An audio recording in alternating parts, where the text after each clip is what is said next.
1, 2, 3, 4, 5, 6, 7, 8. No, this isn't a counting video. Which monitor cable should you use to connect your monitor to your computer?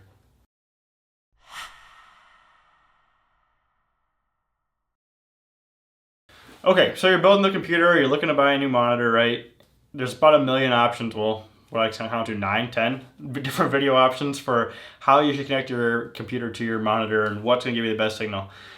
In this video, I'm not going to talk about all the details or the specs or whatever that goes along with that. I'm going to talk about what the options are and why I chose what I chose, and hopefully that'll help you make a little bit better decision. So let's start from the oldest and work to the newest, okay? So in this pile of cables here, I have a VGA cable. I'm sure anybody who's owned a computer for any amount of time, more than 10 years or so, has seen one of these cables.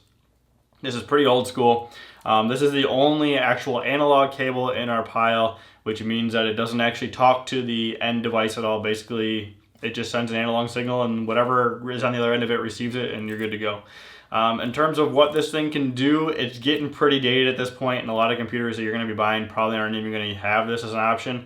If this is your only option, well, this is your only option, you should probably get a new computer. So we're not using this one. The next option is a DVI cable. This is pretty similar to what the VGA cable was, in terms of that it uses pins like this to connect your computer to your monitor.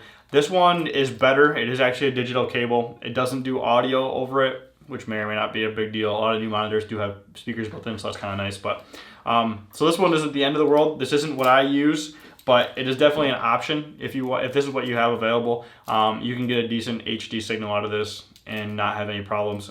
It's not going to be quite as clean. You can get some banding or some lines and stuff through it every once in a while if you go with DVI, but it will work and it'll get the job done. The next option, which I'm sure everyone has heard of, is that's not the right cable. HDMI. If you have a TV, who doesn't have a TV, right? If you have a TV that was made in the last 10 or 15 years, I'm sure you know what HDMI is. This is primarily used in the TV world. You can totally get monitors and computers that support HDMI just because it is so prevalent in the TV world. And it's a great option. Like if this is your option, this is the only option, then great, go with HDMI. It's going to do everything you need to do. The latest specs will support 4K and they run audio over them and everything works good. You get syncing and everything looks good, right? So HDMI, viable option. Our last option, which I actually have 2 cables here for, probably a little redundant, but it's DisplayPort, and this end is actually a mini DisplayPort. And this is what I choose to use. This is what I use whenever I build a new computer or a new system. I always go DisplayPort, and that's for a couple of reasons. One, it's got clips on it over HDMI, so it goes in there, it physically clips into your monitor and into your computer, so it's not going to fall out or wiggle loose or anything like that. So that's more just to not have a nuisance of having your cable fall out all the time. Whereas like the old cables like VGA has like physical like screws in, the clips are a little nicer than that. The next thing is DisplayPort is super adaptable. So I have 3 different cables here, 3 different adapters, and they all start with DisplayPort. So this is a mini DisplayPort, this is a full-size DisplayPort, and this is another mini DisplayPort. And this one adapts to DVI, another DVI adapter, and then this one goes to HDMI.